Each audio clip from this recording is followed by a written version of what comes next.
What's up, fish tank people? Dustin's Fish Tank bringing it to you on an absolutely epic day, spring day here in Kentucky. How's everybody doing? I hope you're doing well. And today I want to bring you my top 5 small cichlids, and I'm going to need your help with some of these on what your favorite cichlids are as well in the comments. Here we go.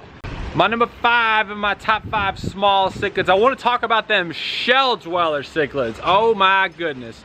Leleupi multifasciata, I believe is correctly how it is pronounced. I first saw these fish in my man Steve Eady's house out in St. Louis, arguably the biggest mecca of aquarium fish in the United States. These fish are fantastic. They stay small. They come from Lake Tanganyika, and yes, as their name implies, they are a shell-dwelling cichlid. So they give you that cool behavior, swimming in and out of shells, They also are like great at grabbing sand and kind of entertaining by either marking territory, playing, or just kind of screwing around with the sand. They come from Lake Tanganyika. You think Lake Tanganyika, you got to think hard water, pH 8 to 9, something like that. So they do prefer a little bit more alkaline water, readily available, eat all kinds of food or whatever. But the cool part about them is when you have them in a really large school, you get some really awesome like behavior of just like top down, who's the alpha, and just like their whole behavior as a group. Like, I don't want to call it a schooling cichlid, but definitely there's something to be said about keeping these in a large school and just watching the behavior amongst all of them. Leleupi multifasciata, or just shell-dwelling cichlids. I know there's a couple of varieties. My number 5 in my top 5 small cichlids. And this is the man right here, Steve Eady. Say hello to everyone. Hello. Wonderful fish tank crew, man. And then give us the tour, man. What do we got in here? These are the Leleupi multifasciata shell dwellers. They live in colonies of thousands in the lake in little shell beds, and they just breed like rabbits in there. So the more of them you have, the easier it is to, I mean, once they get established, I mean, they'll completely overpopulate. I've had that colony for probably 15 years, and I'm sure I pulled out over 1,000 fish out of that tank. Really? And they just keep cranking. My number 4 in my top 5 small cichlids. We're staying in Africa. We're staying in Lake Tanganyika. We're rolling with the Leleupi. Oh man, my buddy Jolly had a Leleupi back in the day in the 75-gallon tank that at one point actually had half of the cichlids eaten by a giant red-tailed cat. But that's another story. You can click links around here and check that story out. Leleupi cichlid, I'm sorry man, but pound for pound, I love this fish. I've seen these fish attack Oscars that were like 5 times their size. They got this cool like yellow look to them. They actually get about a little over 3 inches big. I haven't kept one in a number of years, but yeah, Leleupi cichlids, aggressive, like can hold their own, but they've got this like cool demeanor to them where they can just kind of like chill around the edge. They almost remind me of like a saltwater wrasse or something, the way they kind of like kick it around the edges or whatever, and just kind of like always on the perimeter lurking. Let me know what you know about Leleupi cichlids. Drop me a comment on the Lelupis. My number 4 in my top 5 small cichlids. My number 3 in my top 5 small cichlids. This is a fabulous beginner fish. Just great, get you into the hobby, get you success. I'm talking about number trace being the Convict Cichlid. The Convict Cichlid, oh my goodness. Let me go ahead and admit something real quick. You know, Dusty's fish tanks or whatever. Back in the day, my boy Rue and my girl Abby both had Convict Cichlids. They both bred Convict Cichlids way before me. I'm like the dude with 8 fish tanks. These guys have just like 20, they each had a 20 long. Both of them independently were breeding Convict Cichlids without me. My girl Abby was breeding the pink albino ones, if you will, and my dude Rue is actually breeding the pink ones as well, because he's a puss. But anyway, yeah, Convict Cichlids, totally awesome, from South America.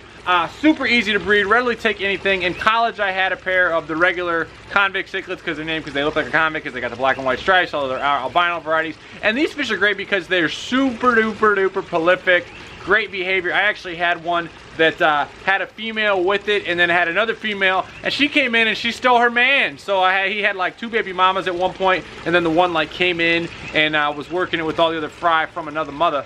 But Convict Cichlids, love them. If you're a beginner and you're just starting out, check out the Convict Cichlids. You know, they're more of a peaceful cichlid, but they still give you kind of that rough cichlid behavior, not as bad as Africans. But drop me a comment on Convict Cichlids and the behavior you might have seen with them. Convict Cichlids, my number 3 in my top 5 small cichlids. My number 2 favorite small cichlid, gets a little bit bigger than some of the other ones here. Staying in South America, rolling with the Geophagus. That's right, Geophagus. My dude Tucker had one back in the day. I love the shimmer, kind of iridescent look on this cichlid. Geophagus, there's like 20 some different varieties from Panama all the way down to Argentina.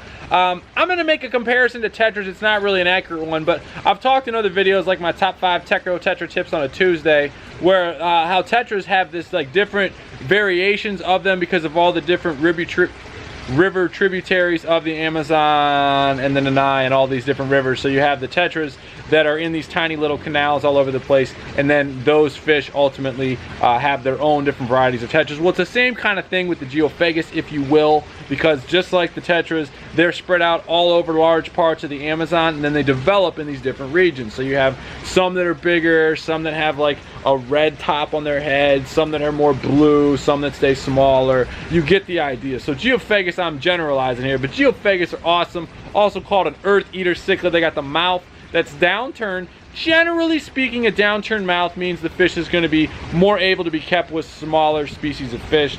Generally speaking, I found that Geophagus are one of the more peaceful cichlids. I love the behavior of the earth-eating cichlid and the way they just take their mouth and go down and go, and they like take up a bunch of, I don't know, pool filter sand or whatever. They seem to just love picking at it, pulling it out, spitting it out, and scooting it around. Not good for a dirty tank, probably not great for a planted tank, but I might try it someday. Let me know about Geophagus, and there's a lot of different varieties of Geophagus, so let me know what specific species of Geophagus you like in the comments.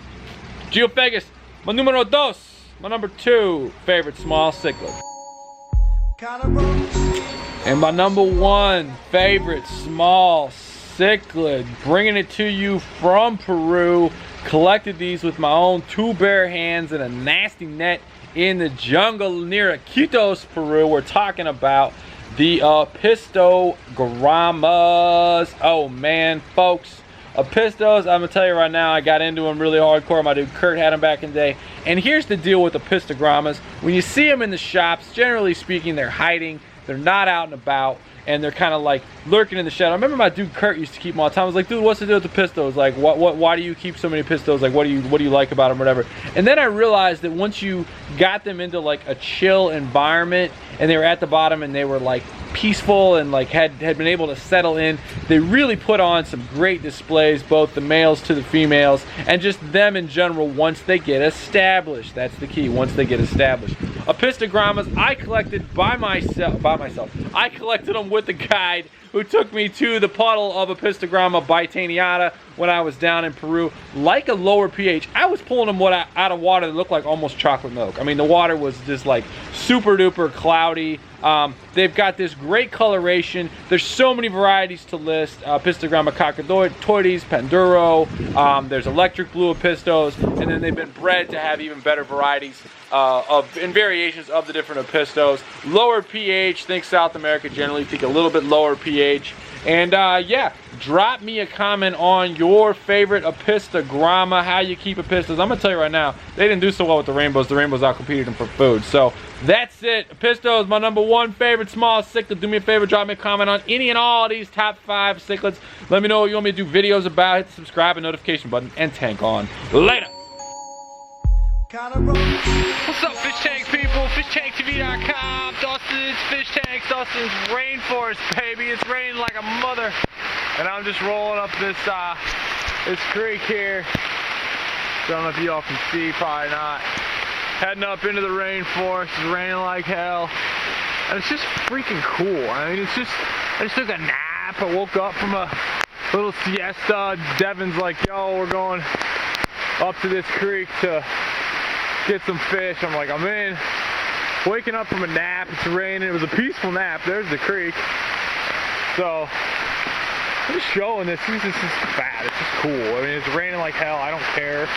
I'm dirty as shit to begin with. Tomorrow's the last day, so it's like, you know, you got to do it. Got this big old net. This is my lucky net. So just roll. I just wanted to show how green and lush and freaking beautiful this place is. I mean, it's just beautiful. By myself, they're all the way up there already. I'm probably gonna fall as I'm making a video. These boots, by the way, chafed my ass up the other day. So I got like new skin on them. The river's probably running like crazy. There's a lake up at the top. But I just want to show this is fat. I'm gonna get up. It's hard to hike and do a video and talk at the same time, so I'm gonna kill this. But it's cool. I'm having a good